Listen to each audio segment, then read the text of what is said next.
Hello everyone, this is Sanjukta. In this video, we are going to have a short introduction on the topic variation of enthalpy of a reaction with temperature mm, using Kirchhoff's relation. So basically, we are going to learn about Kirchhoff's relation in this video. So let's see. Now we know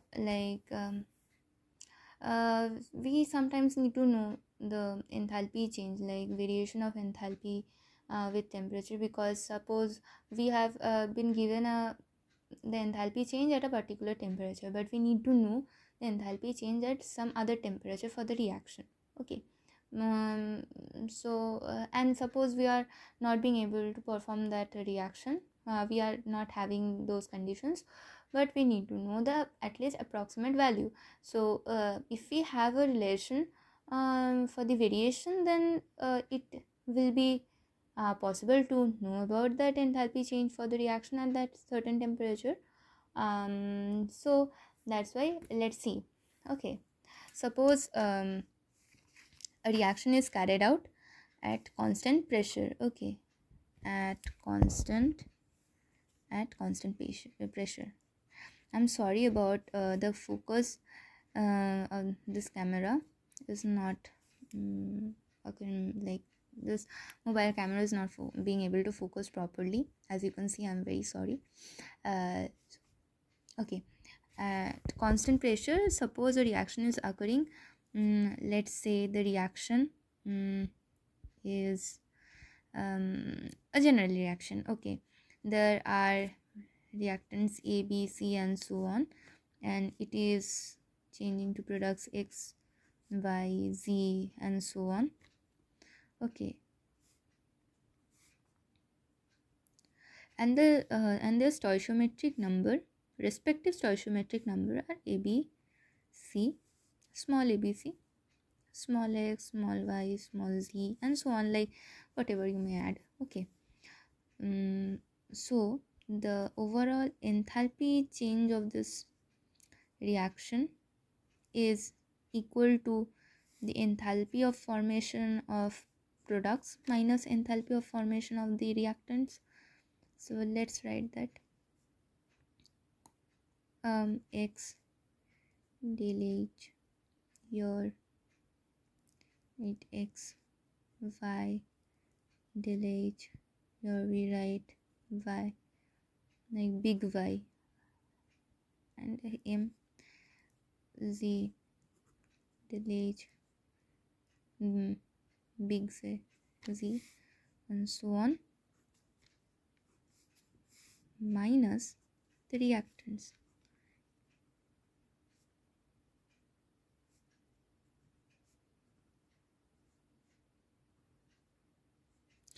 And C del h, MC and so on. Okay, so this is the enthalpy change for the reaction. Now constant pressure.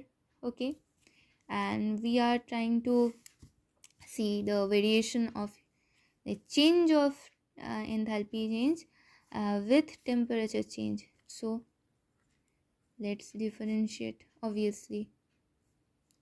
Sorry. Okay, with respect to temperature at constant pressure. So each will be equal to x here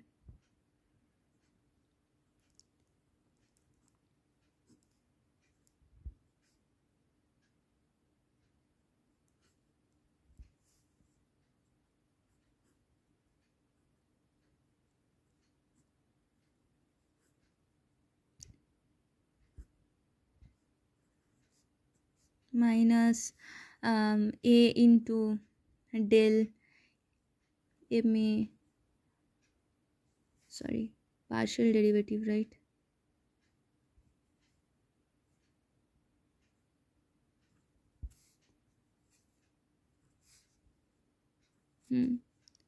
Del T constant pressure plus B into del of del H mB by del T and so on.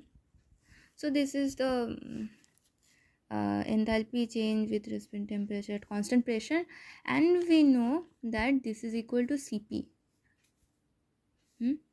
This is equal to Cp, right? This is our objective. Okay, so let's write, this is Cp, right? So let's write Cp. Cp for x plus Cp for y, so on, minus ACp for A plus BCp for P, and so on. The reactants and products. Okay, and we know Cp, that is heat capacity at constant pressure, is equal to the change in enthalpy with temperature at constant pressure.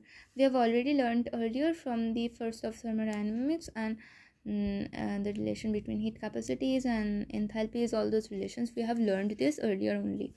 Now we can write, that is these are for the products and these are reactants. Okay, so change heat capacity of the products minus heat capacity of the reactants, that can be written as del C del Cp, let's give this subscript R, for the reaction, that is the change in heat capacity, that is product minus reactants. This is equal to del H del H enthalpy change, this variation, this can be written like this. And now we have to find the variation of this with respect to this.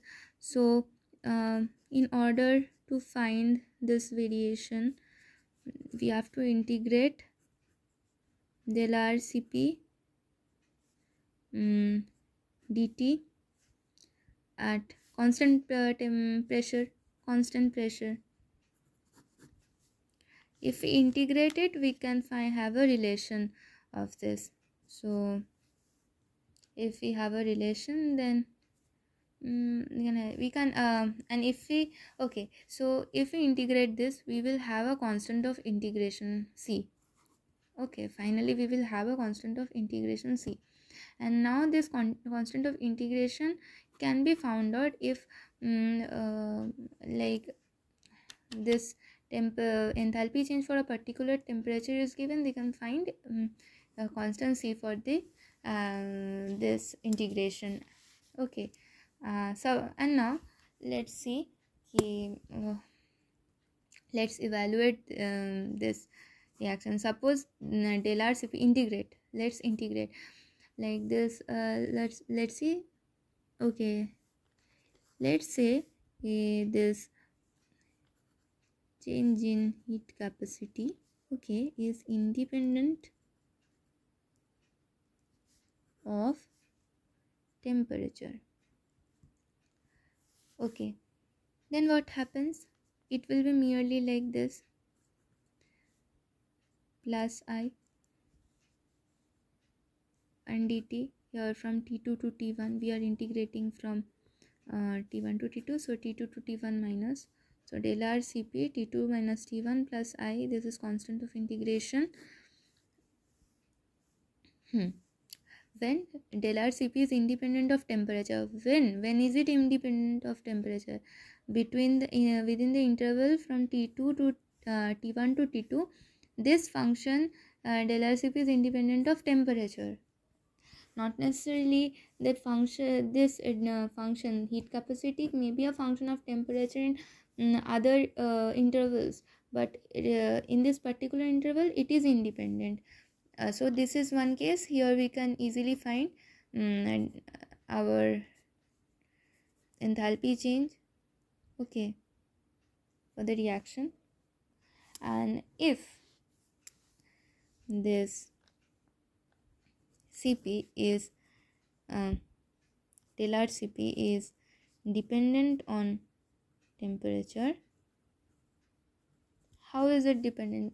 Its general equation like goes like this: del R Cp and del R Cp actually A dash B dash T c dash t square and so on. Okay, and a dash b dash c dash are constants.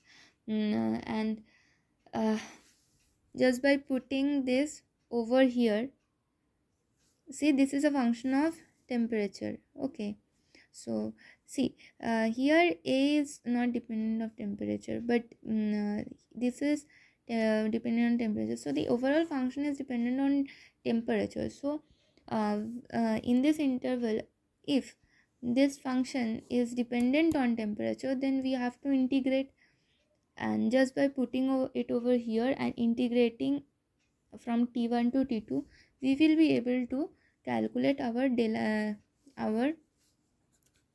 required change in enthalpy of the reaction.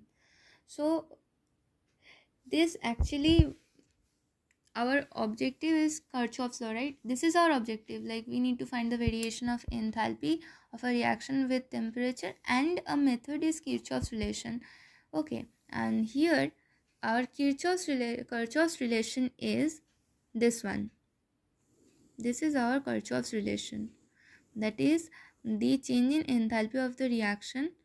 Okay, the change in enthalpy of the reaction is equal to the we can find it by integrating from T1 to T2 del R Cp, that is heat capacity at constant pressure with respect like over temperature. Okay, so this is Kirchhoff's relation, and now I want to add one more point, that is, if a reaction is taking place and reaction is going through a phase change, then we also need to consider phase the enthalpy related to the associated with the phase change of the reaction, while considering the enthalpy change, overall enthalpy change of the reaction.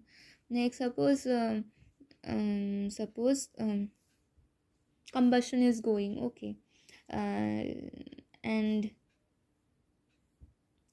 water is suppose combustion is going, and suppose the reaction is taking place. Okay, x plus y forming a plus b. Okay, and here there is a and again x plus y a plus b. Okay, this is occurring at a temperature where this is gaseous, this is gaseous, this is liquid, and this is gaseous, and it is occurring at a temperature when this is gaseous, this is gaseous, this is gaseous, and this is also gaseous. Then we all, and from here it is coming here, then the reaction is like this. Then for when we are considering the overall enthalpy change of the reaction, we need to consider the phase change, enthalpy related to phase change, enthalpy of vaporization for this reaction. Okay, so this is something which I wanted to add on at the end of the video. So this is it. If you want to recap, simple, it is our objective, variation of enthalpy of a reaction with temperature, and so we are considering a reaction, enthalpy change of the reaction, let enthalpy of formation of the products minus reactant. Then we are just partial derivative, that is, this is our objective, right?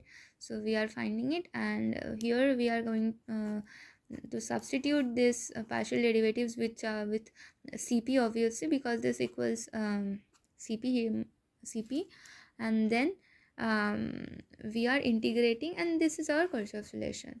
So that's it for today. Thank you. Have a nice day.